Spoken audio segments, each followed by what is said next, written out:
everybody, welcome to another video by Liminal Spaces. So today we are talking about the film Annihilation. It was originally released back in 2018, and of course it was based on the novel of the same name by Jeff Vandermeer. It's directed by Alex Garland. Alex Garland is an interesting director for me. I'm not positive what I really think of him. He's done a lot of stuff, a lot of big stuff, to be perfectly honest with you. I'm going to read through a bit of a list here for you just so you can get an idea. So he wrote the novel The Beach, and then he did some work with Danny Boyle. He did 28 Days Later, and he did Sunshine, just the screenplays for those. He also did Never Let Me Go. He wrote Dredd, a Judge Dredd film. He wrote and directed Ex Machina. Of course, he wrote and directed Annihilation. And then he also wrote and directed the Debs television show. He wrote and directed the film Men, which I have not seen. And he also wrote and directed Civil War. I haven't seen that either. I'm not positive what I think of him as a director. I can tell you straight up, this is one of the scariest films I've ever seen. I really, really like this film. There are problems with it that I'm going to get into, but overall, I feel like this is a really excellent movie. So the film stars Natalie Portman. It also has Jennifer Jason Leigh, which is very cool. Hudsucker Proxy is one of my favorite movies, one of our household's favorite movies. So it's really neat to see her. I know she's got a lot of work from the 70s on. She's constantly working. But Hudsucker Proxy really, really stuck out. The Coen brothers are just great anyway. So that's a great Jennifer Jason Leigh movie. And Oscar Isaac's in it. And he's also in Ex Machina, of course. So the basic premise of the film is an area in Florida is suddenly surrounded by this weird shimmering. And nobody understands what it is. And the government keeps sending teams of military people and scientists into the shimmer, and none of them ever come out until now. One person has come back out of the shimmer, and it sets the ball rolling for this film, where a new group goes in to try to figure out why this person made it out and what perhaps has changed about the shimmer. It is cosmic horror at its peak. It is so incredibly well done and strange and terrifying. It's excellent. Now, I do want to clarify just a tiny bit. I do not feel that this is a fun, scary movie that you can rent for Halloween. This film is truly terrifying. It's got imagery that could scar you, to be perfectly honest. Things that you might never forget when you see this. Because it's very natural and it's very real. It's not like a slasher movie where you know people are going to get stabbed 27 times, there's going to be blood flying everywhere, or any of that kind of silly nonsense. And it's not like a ghost story where you just understand that it's not real. You know what I mean? There's no possibility of anything like that actually happening. You just get to be afraid for a little while and then it's over. But this is just truly disturbing. The things that happen in this film are disgusting and terrifying and sad. So it's not your typical horror film. Do know that. If you're just looking for a fun time, this is not the movie for you. I would kind of compare it to Requiem for a Dream. I feel like it's just dark and painful like that. The subject matter is not the same at all, of course. But the darkness and the fear and the insanity of this film, it's scarring. It really is. This is a very, very well-made cosmic horror film. And I do recommend it if that type of film is something that you're into. All right, so I want to go into some spoilers now because I want to talk about kind of some major problems that this film has. When the film came out, it did not do well. Critics liked it, but I think I read that the budget was like 45 to 55 million, somewhere in there, and in its theatrical time it made like 43 million. It literally lost money in the theaters. Now, there are other distribution deals that can be made, so I assume by now especially. I'm pretty sure it's recouped all of its money, but it wasn't massively successful. And I feel like the main reason for that is because of the flashbacks. Now, I probably need to clarify that a little bit because this film is a complete mess when it comes to editing. It opens up with the ending of the movie. There's a final interrogation that Natalie Portman goes through before she sees her husband, and then the film ends. But the film opens with a part of that final interrogation. And for starters, I don't think you want to just spoil the movie like that. This film is so crazy and dark that the chance of Natalie Portman living through the situation is pretty dang low. And to just show right from the get-go that she's just fine by the end is a really bizarre choice. I don't agree with that choice much. Now, I believe, and this is the freaky thing about it, I believe all of these choices on some level make good sense, even though I feel like they're bad for the film. Starting the film this way gives you the neat twist at the end when you realize that Natalie Portman may not actually be Natalie Portman. But I think that the choice to open the film with this scene is to set up the twist at the end with Natalie Portman. But the problem is it ruins a lot of the movie for this tiny thing at the end. I do not feel like the choice actually worked, even though I believe I understand why they made the choice. I think it hurts the film to open this way.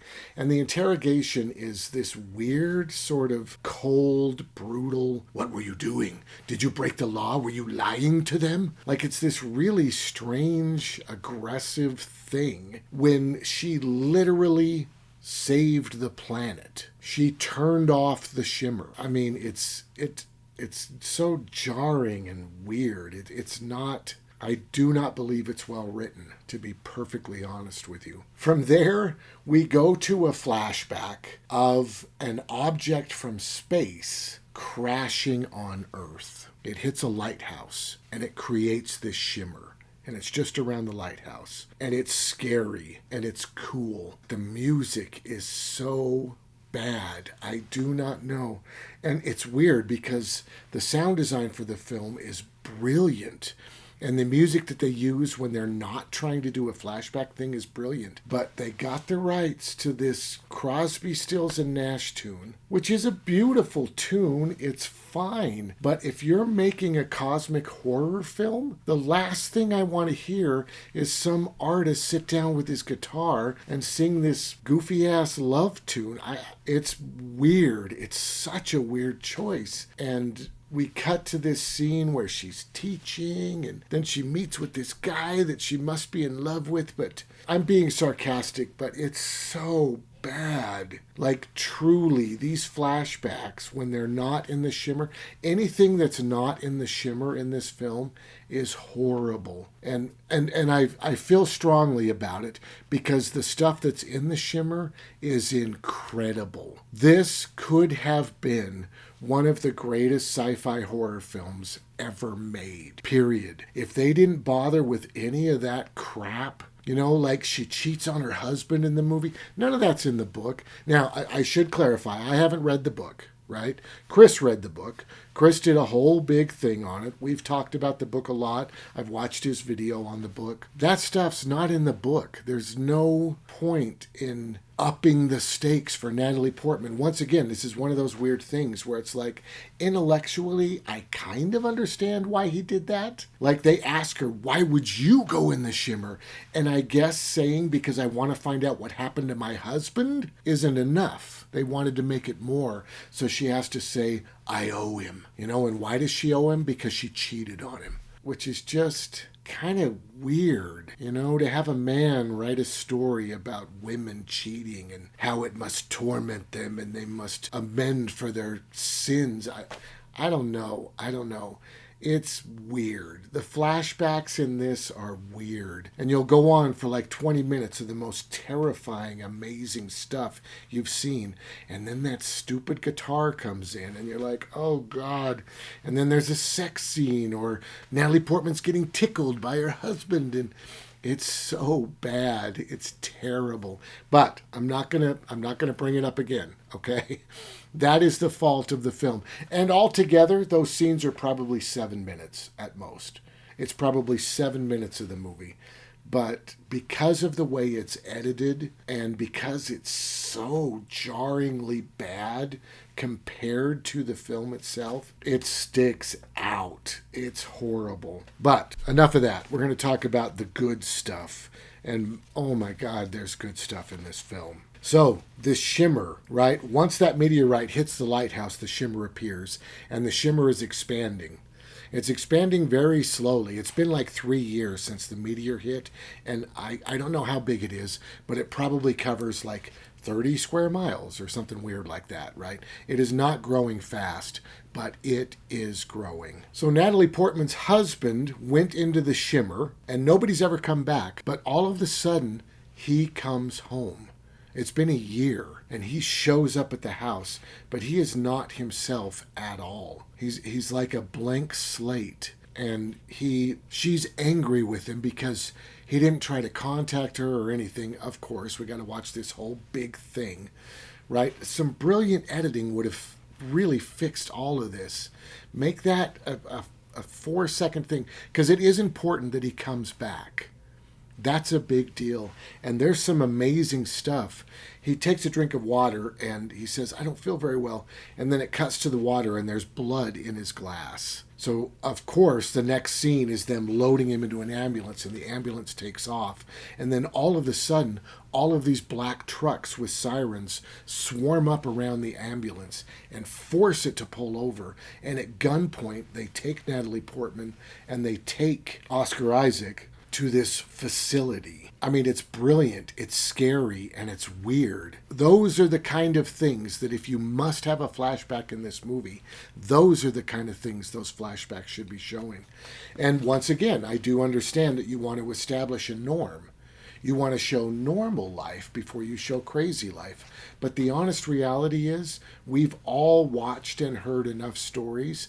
We know what normal life is. We had normal life getting to the theater. We don't need you to establish normal life for us. But the ambulance getting pulled over, he's coughing up blood, it's all over his face. Everyone's at gunpoint. She's screaming until they drug her, and it's crazy. She just wakes up in this facility. All that's very well done. Over time, she is shown the shimmer. She sees that her husband is still alive, even though he's a mess. All of his organs are deteriorating and he's dying. She meets the team of people that are going into the shimmer, and she decides she wants to join them because she believes she can save her husband. Well, because she has to atone for her sins of cheating on her husband, which is just ridiculous. So they go into the shimmer and they do this neat thing. They cut it so that the minute they walk into the shimmer, they jump forward in time. Now, unfortunately, they put a flashback to the past in, right? So you go to the past, you watch this boring crap that doesn't help, and then she suddenly wakes up inside a tent. And she's looking around and she realizes she has no memory of setting up the tent or of even from the moment she walked into the shimmer. And the rest of the team is just as confused as her. They're literally counting how much food they have so they can figure out how many days they've been in the shimmer, and yet why nobody can remember anything that happened from the time they stepped through to right now. And I think that's a really cool, interesting choice. If they would have just cut from her stepping into the shimmer to her waking up in the tent, I think it would have really heightened the tension and the strangeness. And I think that was their intention, but putting that flashback in the middle was just terrible. So they move around through the shimmer for a while, and they come across this alligator. And it is terrifying. It's so freaky and strange. It's kind of an albino alligator. It's got this weird, its skin is very patchy and white. And once they're able to survive the situation and kill the alligator, which is terrifying in and of itself, they start examining it and they realize that it's mutating. It has all these different rows of teeth in its mouth. It's just strange. But the neat thing is they don't go too far yet. Like, my first impulse is they could have gone a lot farther. That thing should have been totally mutated and weird. But you've got to build up, right? You've got to build up the suspense as you go. And this film does a brilliant job of that.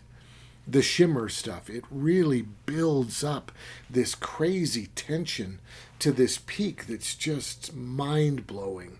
It's so good. So they move on from there and they find this old abandoned base. And they explain that that's the old base that they used to watch the shimmer from. But over time, the shimmer has overtaken that base. And now they have a new base that's outside the shimmer. So they find that base, they decide to camp there, they go into the mess hall, and they find a memory chip of a video that the previous group made. And this is the group that Natalie Portman's husband was a part of. And in this video, it's terrifying. It's so brutal. I'm not even going to explain it here. It's crazy, this video. And they find remnants of where the video was filmed. There's this insane dead body that is decomposed and grown and mutated into just this insane, it's like a work of art, a disgusting, horrible work of art. It's crazy. The film just goes down and down. And then in the middle of the night, there's a bear attack. One of our people gets dragged away and killed. And she's screaming and they're trying to help her. But then suddenly, of course, the screaming stops and they don't know where the bear is. And they all just have to go inside and try to rest. Like, it's crazy. The bear is so scary. And then Natalie Portman, in the daytime, they find the woman's shoe, so they decide they're going to look for the dead body. And there's this amazing moment where she comes across a deer. There's this weird deer that's like half plant, half deer, and it's moving through the forest, and all of a sudden you realize that it's actually two deer, but they were mirroring themselves exactly, so that as the deer turns, you see there's this other deer, and the second deer is just like the first deer, except it's dead. It's a weird undead version of the first deer, but they move exactly the same, and it takes off, and then she finds the body. She can verify that the person is dead, which was her goal, of course. So she comes back and explains it. The person's dead. They move on. They go to this little town. This town has all these bushes that are shaped like humans, like in a creepy way. Not like somebody pruned them so that they look like humans, but like literally people turned into bushes because of the mutating that was going on. They don't specifically say that, but it's just so creepy and weird. So at night they bunk there. Then probably the scariest part of the movie, next to the videotape that they watch, one of the people flips out. She ties everybody up to chairs, and then they hear the person screaming that got killed by the bear. So the one person who's not tied to a chair runs outside to try to save the person, and suddenly the bear walks into the house, and you realize that when the bear opens its mouth to make a sound, it makes the sound of that person screaming. That by killing that person, it took the fear and the screaming from them and made it part of itself. So now it screams like her whenever it makes a sound. It is so terrifying. And the three of them are tied to their chairs. So the bear is just walking around between them and screaming and deciding whether it should kill them or not. And then the person who tied them to the chairs comes back in the room. They've clearly been hurt by the bear badly. But they come back in. They have a gun. They start shooting the bear. The bear jumps on them and just mauls the hell out of them. And then these people start breaking out of their chairs, and one of them eventually gets a machine gun and kills the bear. And it is so terrifying. Like the bear, the video is horrible. The video is just straight up cosmic horror, real life terribleness. The bear is a different kind of scary. It's It's the thing that sticks with me. The video sticks with me a little bit, but it's very straightforward. But the bear is so terrifying and so just pure scariness. Like overall, it's terrible. It's terrible. So the bear killed the first person, the bear killed the second person, then they killed the bear, and then so they had a team of 5 people. So 2 of them are dead. And the third one says, I'm not staying here the rest of the night. I want to walk during the night. I'm going to the lighthouse right now. I can't wait. That's their goal, by the way, when they go in the shimmer, is to go to the lighthouse and figure out what's going on. So she says, I'm out of here now. I'm going to the lighthouse. And Natalie Portman and the other person decide to stay there because they don't want to travel at night. So they camp there. The one person takes off. So they're down to 2 people. And the next morning, one of the 2 people is starting to have branches grow out of her arms. And she says, the person who left last night wants to find out what's in the lighthouse. And Natalie Portman, you want to kill whatever's in the lighthouse because of what it did to your husband. This is midnight. I don't know if you could hear her meowing, but she was meowing at me. So I thought I'd put her in the video for just a second, since we're talking about such scary stuff, right? It's too scary. So she says to Natalie Portman's character, you want to kill it, and I don't want to do either of those things. I don't want to find out what it is, and I don't want to kill it. So I'm just going to leave. And she gets up and walks away. Natalie Portman sits there for a minute, and then she gets up to follow her, and she can't find her anywhere. All she can find are all these bushes that look like humans. So the assumption, of course, is because of the branches we could see growing out of her arms, that she turned into a bush. So it's just Natalie Portman. All of a sudden, she's completely alone. So she goes to the lighthouse. And the cinematography here is beautiful. You've got the lighthouse, you've got the ocean, you've got these crazy crystal trees. They look like they used to be trees, but now they're covered in crystals. They're beautiful and weird and scary. And she walks up to the lighthouse, and there's all these skulls, and she goes into the lighthouse, and there's a dead body. It's basically a skeleton by now, sitting against the wall, and it's just in a relaxed pose. It's got its legs crossed, and it's got its arms up on its chest, and it's just sitting there. And there's a camera in the room pointed at this dead body. So she goes over and she plays the camera, and it's her husband. Her husband made it to the lighthouse. He films the beach. He films the weird trees. He films the inside of the lighthouse. There's a crazy hole in the floor. He films the hole in the floor. And then he films this really strange floating object in this dark room. It's like this weird ball that's like mutating and changing and floating. And behind him you see a figure on the outside of the hole. You realize he's gone down in the hole, so the light from the room above him is shining through the hole, and you can see a figure out there. The next thing we see is him being filmed. The camera's on a tripod. It's just set up. He's in the frame. He grabs a grenade out of his pouch, and he sits down, and he talks for a minute, and then he says, if you can find my wife, make sure to find her. And he sets off this grenade that starts him on fire, and he just sits there and dies.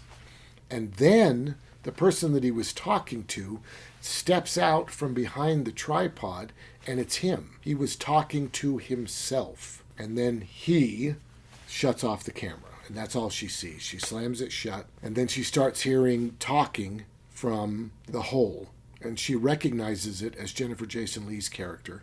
So she goes down the hole. Jennifer Jason Leigh is there. It's really weird because she's not facing Natalie Portman. And you realize as you see her sitting there that I guess a flap of skin has grown over her eyes. So she doesn't have eyes. She's just blabbing and sitting there. And then Natalie Portman says her name, and she whips around and her eyes are back. I don't know what any of that means, right? I don't understand the ending of this film, but that's the real beauty of true cosmic horror. It's kind of beyond our scope of understanding. We're not supposed to walk away going, wow, that was a weird alien. We should really be wondering what exactly happened. What is this thing? Did it have a purpose?